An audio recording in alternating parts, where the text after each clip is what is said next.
बिस्मिल्लाहिर्रहमानिर्रहीम, अस्सलाम वालेकुम। आप देख रहे हैं हेड ऑन और मैं हूं मुनीब फारूक। जो आप मनाजिर देख रहे थे इस मोन्टाज के अंदर, पाकिस्तान की सियासत के अंदर बाय एंड लार्ज यही हालात हैं।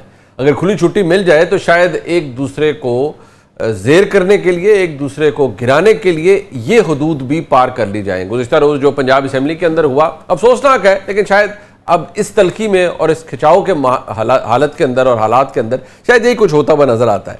एक जानिब एक जेल के अंदर कैद शख्सियत इमरान खान साहब, उनकी हमशीरा ये कहती हैं कि इनकलाब अब निकल चुका है, रस्ते में है, आ रहा है, पहुंच रहा है। तो दूसरी जानिब उनकी दूसरी हमशीरा ये कहती हैं कि जो कुछ उनके साथ किया जा रहा है इन सब को इसका हिसाब भरना पड़ेगा।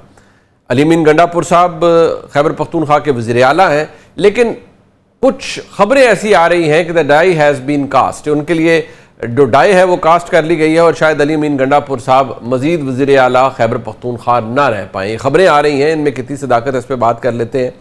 एक क्राइसिस जो कि शुगर के हवाले से पाकिस्तान में जो भी हुकूमत हो उसके खाते में डलता है, सामने आता है, इसकी वजह क्या होती है, इसके पीछे कौन सी ऐसी छुपी हुई चीज़ें हैं? क्योंकि आज इस हुकूमत के हवाले से भी सवाल एक है कि अगर शुगर वाफिर थी और आपने एक्सपोर्ट की इजाज़त दी तो किस बेसिस पर दी, और अगर एक्सपोर्ट करवा दी तो फिर क्या आपको नहीं पता था कि इंपोर्ट की ज़रूरत पड़ेगी, और अगर एक्सपोर्ट की गई तो क्या उससे कीमतें, जो आपका दावा था कि उसमें कोई फ़र्क नहीं आएगा, ऐसा ही हुआ? क्योंकि मार्केट में तो कीमतें बढ़ी।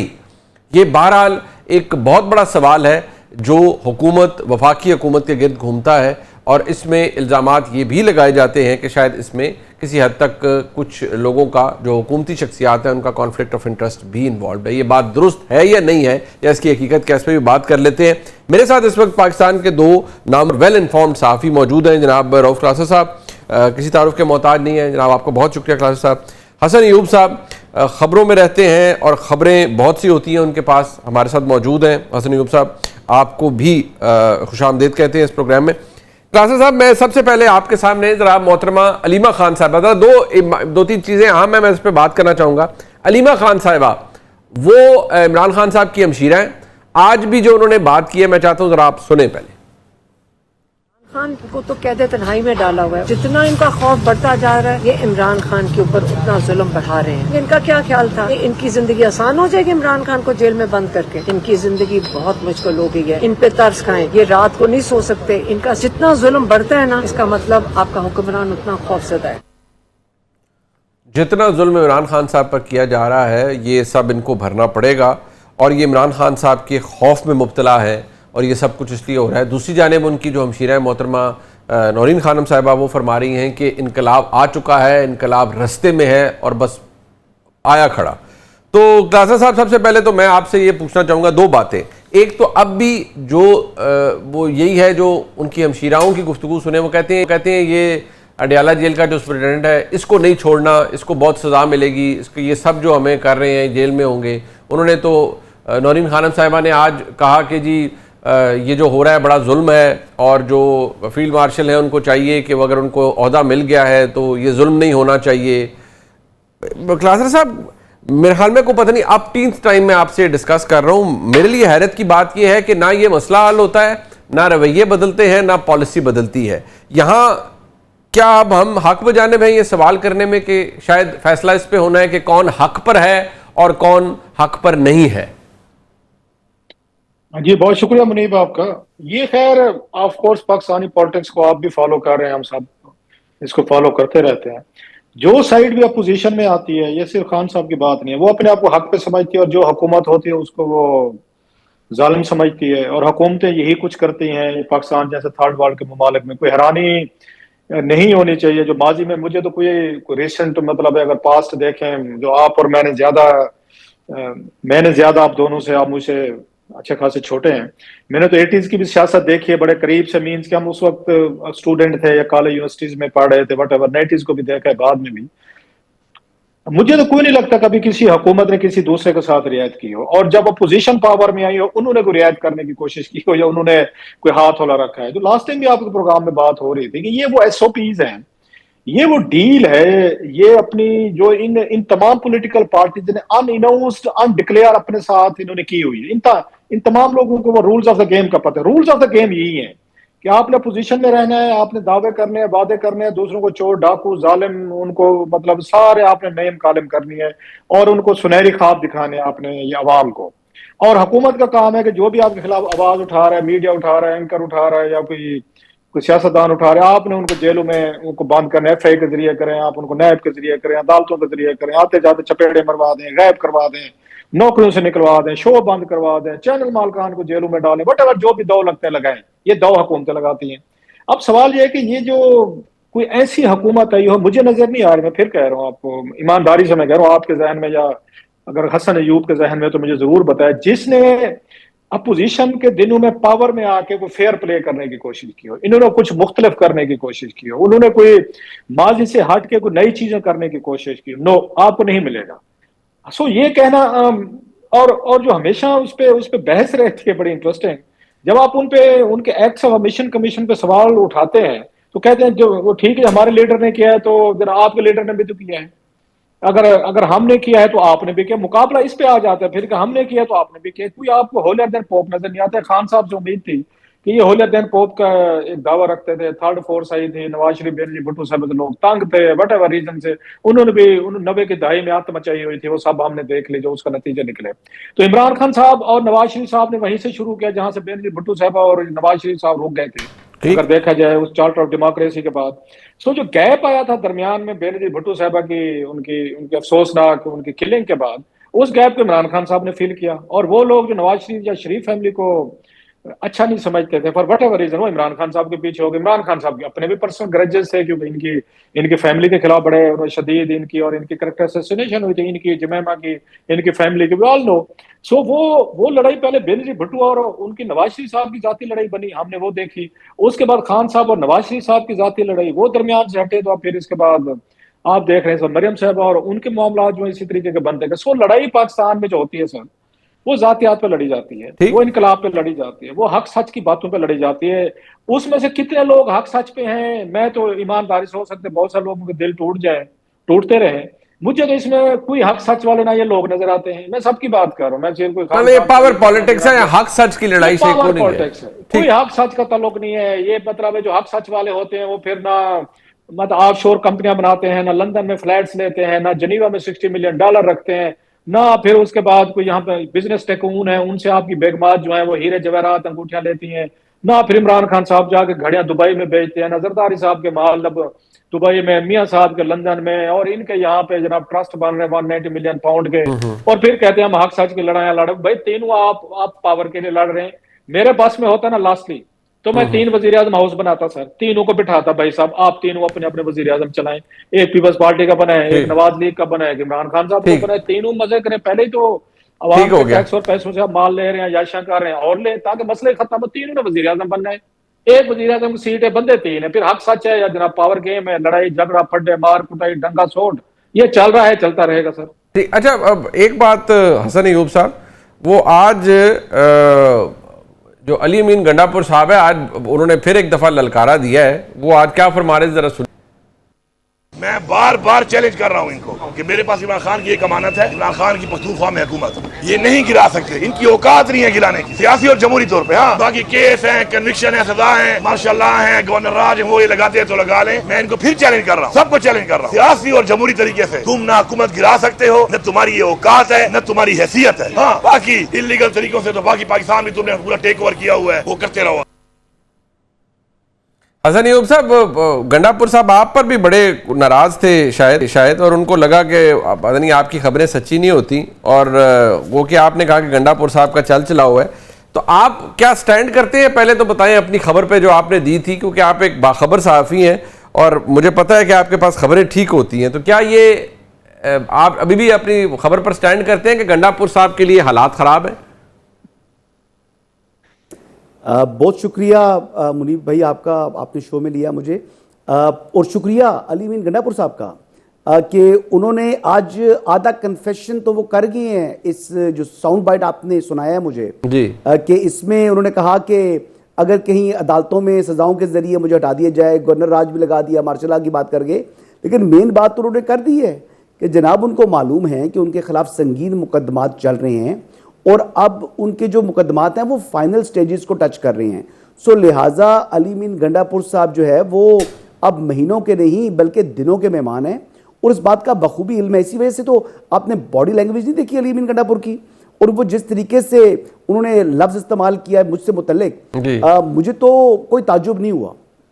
शायद उनकी अब ब्रिंगिंग इस किस्म की है, क्योंकि देखिए कि मौलाना फजल रहमान जैसी हस्ती से मुतल्लिक भी अगर वो नाजेबा अल्फाज इस्तेमाल करते हैं, जिनके दर के ऊपर उनकी पूरी जमात जो है उनकी क़यादत के अंदर जो है वो नमाज अदा करती रही, उनके जो है वो घर उनकी पूरी पार्टी जो है सुबह दोपहर शाम चक्कर लगाती थी, तो ये तो इतने जो है वो कहते बेदीद किस्म के लोग हैं कि उन्होंने जिस तरीके से इनको वेलकम किया था, उन्होंने उस बात की भी हया नहीं की। और मुझसे मुतल्लिक तो बात करना, तो मैं तो एक आम सा आदमी हूँ, मुझसे मुतल्लिक जो उन्होंने बात की है, अपने गुस्से का इजहार किया है, मेरी खबर चुभी है उनको, क्योंकि ये खबर सच्ची है। अली मीन गंडापुर के पास चंद दिन रह चुके हैं, ही इज गोइंग। अब उनको साबिक वज़ीर आला कहें तो गलत नहीं होगा। अच्छा। और उनकी मुश्किलात जो हैं वो वजारत आला से हटने के बाद भी कम नहीं होनी।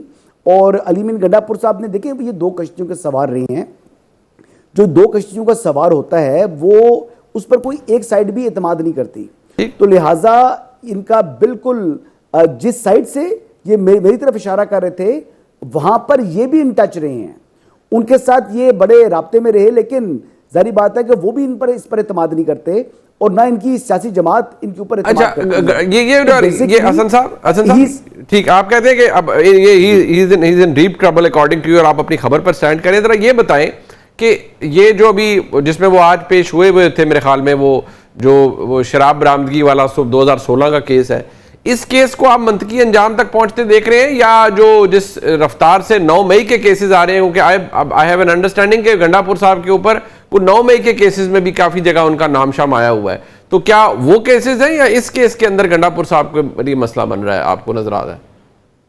देखिए उनके ऊपर 3 मुकदमात हैं, 3 किस्म के मुकदमात हैं। 3 मुकदमात तो नहीं है, एक तो ये जो शहद वाला है उनके ऊपर मुकदमा, जो 342 के स्टेटमेंट के ऊपर 3 मरतबा वेल लेफ्ट कर चुके हैं।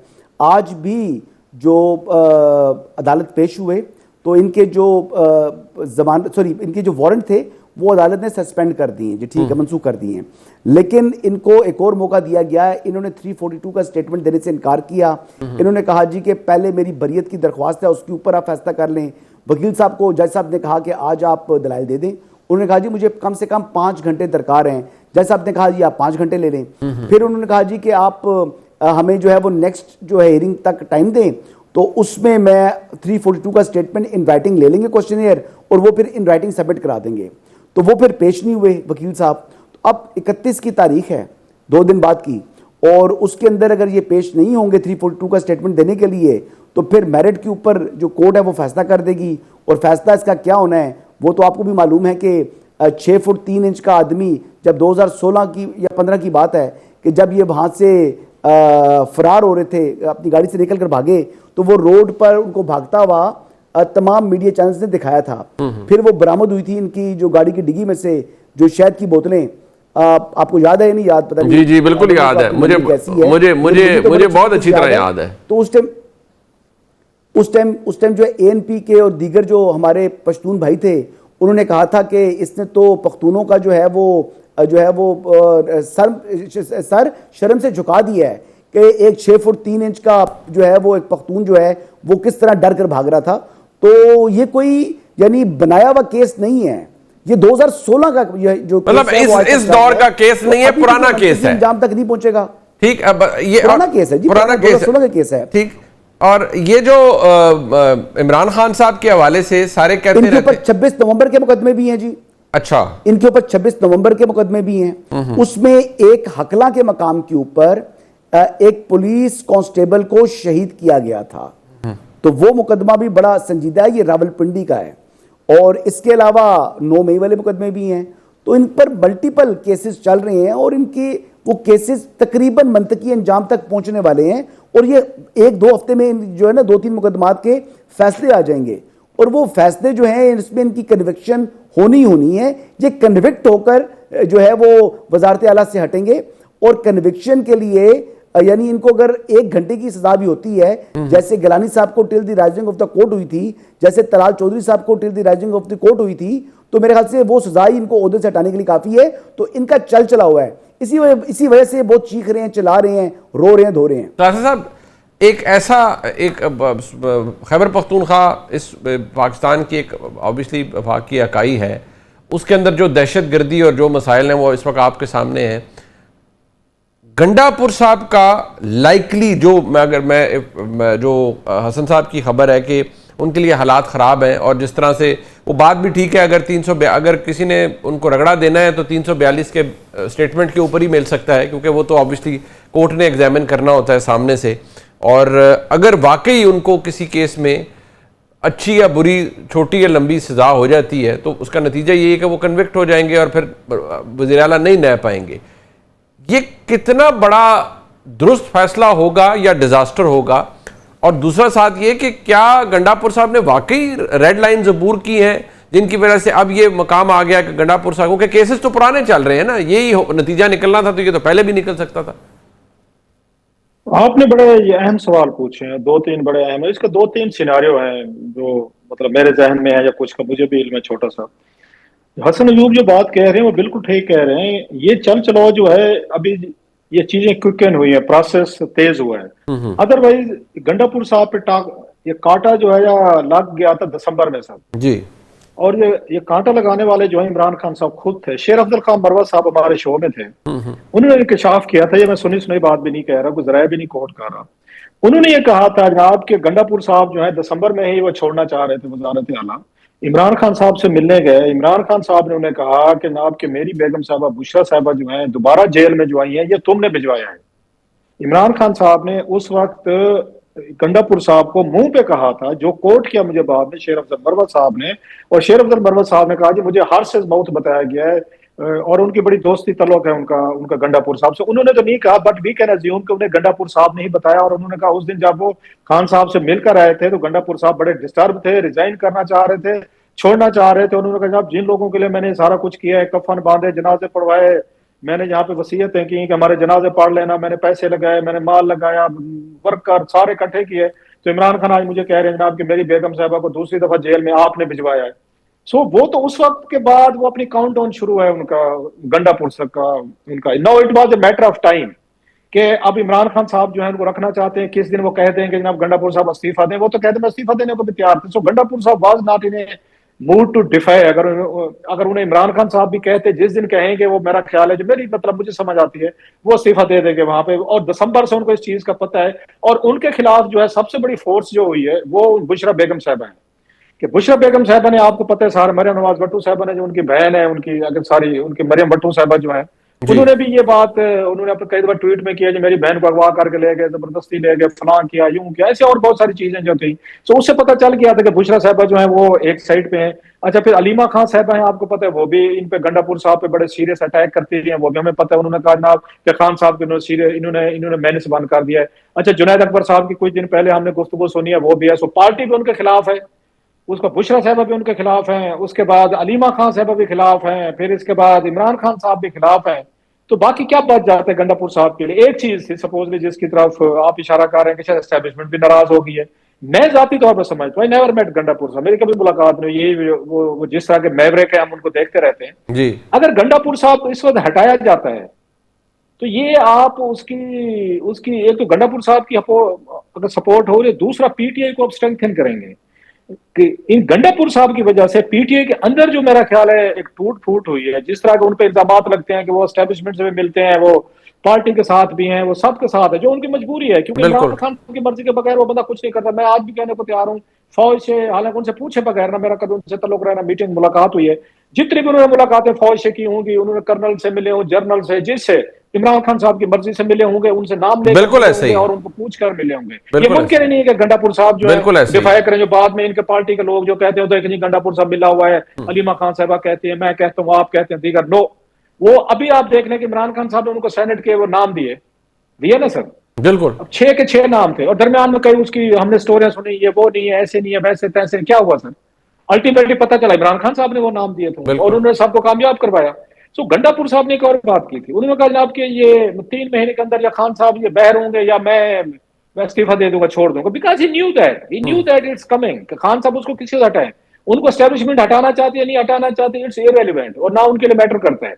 उनके लिए बड़ा बम, अगर उनको अदालतों के जरिए, जैसे हमारा भाई हसन यूब कह रहे हैं, अगर उनको अदालतों के जरिए पनिश किया जाता है, हटाया जाता है, it's not going to affect him. वो हीरो बनेगा पार्टी के अंदर, वो अपने वर्कर में हीरो बनेगा, इलाके में बनेगा। गिलानी साहब भी ऐसे नाहल हुए थे, दो चार अभी इन्होंने नाम गिनाए कि वो भी नाहल हुए थे, हसन ने भी बताया सर, बाकी नवाज शरीफ साहब भी नाहल हुए, मरियम भी, पता है एक लंबी लाइन है, इमरान खान साहब खुद नाहल होकर बैठे हुए। तो गंडापुर साहब को अदालतों के जरिए सजा दिलवा देना, उनको इस तरह डिस्क्वालीफाई कराना, ये उनके लिए it will be a matter of pride. हाँ, उनको इमरान खान साहब कहते हैं, ये मेरी reading as a political student के तौर पर, इमरान खान कहते हैं स्टेप डाउन एंड उसकी जगह को नया बंदा लाया जाए, नया वजीर आए, दैट्स एन इंसल्ट। ये इंसल्ट होगी, ये उनके लिए बहुत बड़ा पॉलिटिकल एक ट्रॉमा भी होगा, एक उनके लिए बहुत बड़ी एक एम्बेरसमेंट भी होगी, अपने वर्कर के सामने होगी, अपने इलाके में होगी, अपने दोस्तों में होगी, अपने वोटर के सामने होगी। लेकिन अगर एस्टेब्लिशमेंट चाहती है कि जो गंद पड़ा हुआ है इस वक्त यहाँ पे पीटीआई के अंदर, जो कि बहुत बड़ा पड़ा हुआ है माशाल्लाह, इस वक्त अगर 600 लीडर है तो 600 लीडरों ने अपनी पार्टियां बनाई है विद इन ग्रुप्स में। जी जी जी बिल्कुल। अगर वो चाहती है तमाशा लगा रहे, तो मेरा ख्याल गंडापुर साहब से बेहतर, तो गंडापुर साहब जो है इस वक्त सबसे ज्यादा, जो मैं कह रहा हूं कि जो एंटी एस्टेब्लिशमेंट दो बड़ी फोर्सेज हैं सपोजली, एक उसमें लीमा खान साहब हैं, एक इसमें वो भी रोजाना बात करते हैं, और दूसरे बुशरा साहब हैं, वो उन दोनों के खिलाफ है। तो मुझे समझ नहीं आती कि गंडापुर साहब का एस्टेब्लिशमेंट के तो नेचुरल एक अलायंस बनता है, जिसकी पार्टी के लोग भी बात करते कि मिला हुआ है। अगर वो गंडापुर साहब को सिर्फ इस वजह से हटाते कि उन्होंने 2-3 दिन पहले कुछ बातें की हैं, उन्होंने एस्टेब्लिशमेंट के हवाले से डॉन लीक्स टू टाइप बात की है, इस पे सिर्फ गुस्से में आ गए कि अब इनको हमने शहद की बोतलों पे हमने इनको डिस्क्वालीफाई कराया, that will be medal for him, ये मेरी राय है। ठीक, अच्छा, become a hero in party. ठीक, सो अगर इमरान खान साहब हटाते हैं, जो कि हटाएंगे किसी ना किसी, अब उनको टाइम नहीं मिल रहा, स्पेस नहीं मिल रही, मौका नहीं हो रहा कि मैं किस वक्त में गंडापुर साहब को हटाऊं, बाकी उन्होंने चीजें सारी कर दी हैं। ठीक, लेकिन खान साहब को यह खतरा है कि इनको हटा के, जिसकी बात अभी उसने की भी है गंडापुर साहब ने, कि भाई साहब फिर मुझे हटा के दिखाएं, क्योंकि वो वजीर आला है, 4% उसकी जेब में भी है। बिल्कुल है, बिल्कुल। अच्छा, मैं जरा, क्योंकि हसन भी मुझे लगता है इस पर कुछ रिफ्लेक्ट करना चाहते हैं। एक तो हसन साहब मुझे ये बताएं कि हम सुन रहे हैं, बल्कि सुन क्या रहे हैं, नजर भी आ रहा है कि बहुत से MNA MPA साहिबान के सर पे तलवार लटक रही है 9 मई के केसेस की। तो अगर 9 मई के केसेस के अंदर एक फैट लॉट खैबर पख्तूनख्वा के कुछ MPA साहिबान भी उसमें आ जाते हैं, तो वैसे भी तो अददी अक्सरियत कम हो जाएगी PTI की खैबर पख्तूनख्वा के अंदर। देखिए, वो जो बात कर रहे हैं ना, पहले मैं क्लासेस साहब की बात का जवाब दे देता हूँ, फिर आपकी बात करता हूँ 9 मई के हवाले से। वो तो जो भी होगा, अददी अक्सरियत फिर भी उनके पास है इस टाइम, अगर लेकिन कुछ लोग नाराज हैं इस वक्त, PTI से नाराज हो चुके हैं, और उन्होंने अपनी जो बेसिकली यकीन दहानियां करा चुके हैं सिस्टम को कि जहां पर कहेंगे, जो कुछ कहेंगे हम करेंगे। अच्छा, इसमें कुछ यानी खैबर पख्तूनख्वा से ताल्लुक रखने वाले नेशनल असेंबली के लोग भी हैं और एक सेनेटर भी हैं आई बिलीव, और उन्होंने भी को अपनी यकीन दहानी कराई भी है। मुझे ये बता दें, जो क्लासेस साहब कह रहे थे भी, मेरे सीनियर हैं, मेरे टीचरों में से हैं, और I respect him a lot. PTI में कौन सा आदमी ऐसा है कि जो कि एस्टेब्लिशमेंट के साथ नहीं मिला हुआ, जो बेसिकली अंदर खाने अपनी वफादारी और अपना जो है मुकम्मल इत्मीनान दिलाते हैं? अलीमा खान साहिबा, आपको लगता है कि वो एंटी एस्टेब्लिशमेंट है? वो सारा दिन अभी तो बोल रहे थे, जिनके पास उनका मोबाइल गया था, अच्छा, जिनके पास अलीमा खान साहिबा का मोबाइल था, उनके सामने कंप्रोमाइज है वो। अच्छा, मैं तो ये बात कई दफा कह चुका हूं। और फिर उनके जो साहबजादे बाहर गए, वापस आए, हसन न्याजी तो अरेस्ट है, उसको क्यों नहीं किसी ने हाथ लगाया? नहीं तो उनके साहबजादे ने क्या जुर्म किया था कि उसे को पकड़ता? नहीं, उनके साहबजादे ने, अलीमा खान साहिबा के साहबजादे ने ऐसा क्या किया था? पेंट वाली जी जी, पेंट लहराई थी हसन न्याजी ने, तो पकड़ाई तो उसने थी, इनके साहबजादे ने। अच्छा, वो पेंट पकड़ाने वाला तो इनका बेटा था ना, अलीमा खान साहिबा का। बिल्कुल नजर भी आ रहे हैं वीडियो में। बात ये है कि फिर कौन सी ऐसी ताकत है जिसने अलीमा खान के बेटे को गिरफ्तार नहीं होने दिया? तो अगर आप मुझे कह रहे हैं कि जी, अच्छा जुनैद अकबर साहब, आप मुझे बता दें, क्या वो उनका राब्ते नहीं है वहां पर? कौन कह रहे हैं किसका राब्ता नहीं है? मुझे बता दें, एक आदमी बता दें इसका राब्ता हो ना हो। तो बुशरा बेगम के राब्ते थे, तो बात वो बुशरा बीबी का तो राब्ता था, बुशरा बीबी ने तो कोशिश की। बट एक बात हसन साहब, एक बात जो आप कह रहे हैं, ये तो देखिए, ये तो फिर एक और प्रॉब्लम भी है ना, कि इससे तो ये भी जाहिर होता है कि फिर एस्टेब्लिशमेंट या पाकिस्तान की हुकूमत ने उन लोगों को प्रोसिक्यूट किया जिनकी, जो या PTI जिन्होंने छोड़ी नहीं थी, या जिनकी सिफारिश नहीं थी, या जो कॉम्प्रोमाइज नहीं थे। जो कॉम्प्रोमाइज थे वो अगर 9 मई के एक्ट में इन्वॉल्व भी थे तो उनको कुछ नहीं कहा गया। जी बिल्कुल। जिन लोगों ने माफी मांग ली उनको माफ किया गया। माफी मांगने के बाद चाहे वो इस्तेकाम पाकिस्तान पार्टी में चले गई हैं, बिकॉज बात यह है कि तौबा की गुंजाइश तो इस्लाम में भी मौजूद है। आप अच्छा। गलती करें, गलती पर माफी मांग लें और दोबारा यकीन दहानी कराएं कि हम दोबारा नहीं करेंगे। It's a concept of repentance in Islam. ये वहां से जो है वो ड्रिवन है। और देखिए ये तो रियासत की मदयत में थे ना मुकदमात, तो रियासत पे उनके लिए लीडेंट व्यू रख लिया। इसमें कौन सी ऐसी बात है? ये तो बिल्कुल नॉर्मल सी चीज है कि जी एक आदमी ने गलती की, दो बच्चे आपके होते हैं, एक गलती करता है कहता है जी पापा सॉरी, और दूसरा कहता है जी मैंने अच्छा किया है। तो जो कहेगा अच्छा किया उसको आप और मारेंगे, थप्पड़ मारेंगे, डिसिप्लिन में लेकर आएंगे। तो जो डिसिप्लिन में आए वेल एंड गुड, और जिन्होंने अपनी गलती का एतराफ नहीं किया वो फिर सजाएं भुगतें। देखिए आप ये देखें ना कि उन्होंने ये जो माफी की जो गुंजाइश थी वो पॉलिटिकल पार्टी को तो दी इदारे ने, लेकिन अपने अंदर जो 3 स्टार भी थे उनको भी फारिग कर दिया, माफी नहीं दी। हाँ, वो नौकरियों से गए। बिल्कुल उनको देखिए 3 स्टार से 2 स्टार 1 स्टार इवन कर्नल से नीचे जो है ना वो सिपाही तक माफ नहीं किया गया। नहीं किया गया। एक फॉर्मर डीजीआईएसआई का कोर्ट मार्शल कर रहे हैं। बिल्कुल जी जी जी।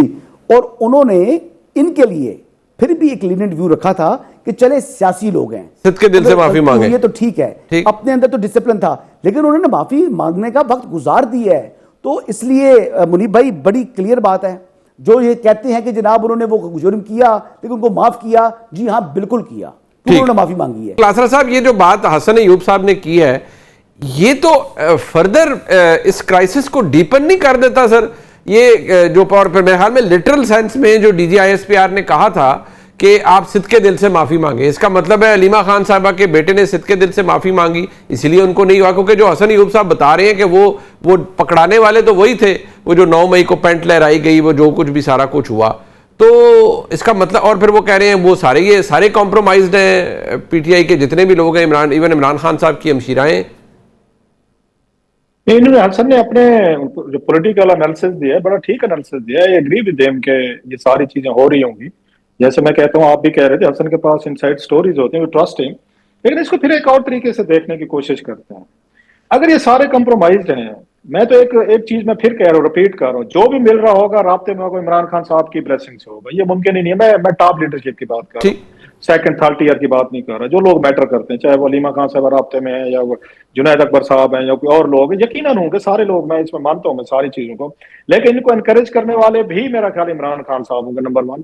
इमरान खान साहब अगर वो इनको नहीं भी बता रहे, अगर इनकी पार्टी के लोग राब्ते में, तो वो भी तो कहेंगे खान साहब आप तो खुद पार्टी में बैठ के अगर जुर्रत नहीं करते होंगे मुंह पे कहने की, पीठ पीछे तो वो जरूर कहते होंगे खान साहब आप भी तो रोजाना बैठ के एक डेलीगेशन बनाते हैं, जनाब फौज से मुज़ाकरात करें, एजेंसियों से बात करें, हुकूमत से बात करें। आप भी तो रोजाना कोई 3-4 बार मतलब अचकजई साहब को बना देते हैं, कभी आप जुनैद अकबर को बना देते हैं, कभी डेलीगेशन बना देते हैं। आप भी तो फौज से बातचीत करना चाहते हैं, आप भी राब्ते में रहना चाहते हैं। अगर हम रह रहे हैं राब्ते में तो पार्टी के लिए रह रहे हैं ना, कोई दरमियान में स्पेस क्रिएट करने की कोशिश कर रहे हैं, पार्टी के फायदा होगा, आपकी होगा। मतलब मैं just I am trying to read के उनके ज़हन में क्या होगा, नंबर 1। दूसरा, अगर इदारा ये काम कर रहा है, अगर एस्टेब्लिशमेंट जो है वो भी इन्हीं के साथ मुलाकातें भी करती है, मिलती भी है, मीटिंग भी होती है, खाने जाने सब कुछ चलता है, और वो उसके बाद उनको कहते हैं कोई बात नहीं आप जाके हमारे खिलाफ गुफ्तगू भी करें, और हमारे खिलाफ फौज के खिलाफ जो गुफ्तगू हुई है सुनी हुई है आपने सबने, अलीमा खान साहबा करती हैं, हम सबने सुनी है, बाकी पार्टी के लोगों ने की है। अगर एस्टेब्लिशमेंट ये जानबूझ के, अगर हसन अयूब मेरे छोटे भाई की बात को अगर हम लेके आगे बढ़े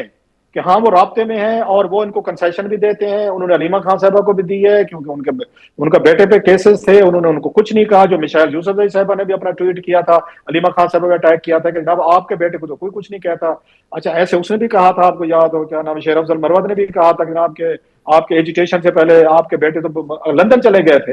अगर उनको माफी मिली हुई है, एस्टेब्लिशमेंट ने दी हुई है, और रोजाना खड़े होके वहां पे चौक पे या ये अडियाला के सामने उसी ही एस्टेब्लिशमेंट, उसी ही इदारे और उन्हीं के लोगों को, मैं क्या उसके लफ्ज यूज करूं, वो सख्त बुरा भला कहती है, उनको डीजीआईएसआई को कहती है, बाकी लोगों को कहती हैं, और फिर भी वो राब्ते में है और उनको माफिया मिल रही है। नहीं कोई बात नहीं, आप बस ठीक है, आप जाएं बातचीत कर लें, हमसे राब्ते में रहे। तो मतलब I met last to understand, फिर इदारा अपनी बदनामी खुद करवा रहा है। अगर आपने उनको साथ ये अंडरस्टैंडिंग की हुई है, और जैसे हमें ये पता चला है कि कुछ यहाँ पे कुछ यूट्यूबर भी हैं, वीलॉगर्स भी हैं, जिनको यही कहा गया कि हमें कुछ नहीं कहना, आपने यहाँ से फैजाबाद से या मतलब आप पारे से आगे नहीं जाना, बाकी मलिया मेट कर दें आप।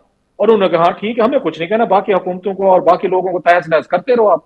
अगर इसी तरह के अंडरस्टैंडिंग कुछ पॉलिटिकल लोगों को भी दी गई, स्पेशली पीटीआई के लोगों में, कि ठीक है जी जी जी कि आप इस पे मैं बिल्कुल, हसन साहब आते हैं, मैं बिल्कुल बताता हूँ, हसन साहब आप फिर बिल्कुल। इदारे पे सवाल उठते हैं कि आप किस तरह के कंप्रोमाइजेस करके चल रहे हैं, कि जो लोग रोजाना आपकी ऐसी तैसी करते हैं, जिनके बयान चलते हैं, आपकी चीजें एक्सपोज करते हैं, आपका वो जुल्म सतम कहते हैं, फाशिज्म कहते हैं, आपको पता नहीं क्या क्या नाम देते हैं जो हम टीवी पे ले भी नहीं सकते और वो ले रहे होते हैं, और उनके साथ आपका मिल मिलाव चल रहा है, तो ठीक है, गुड लक सर, आप में हसन अयूब क्या कर सकते हैं।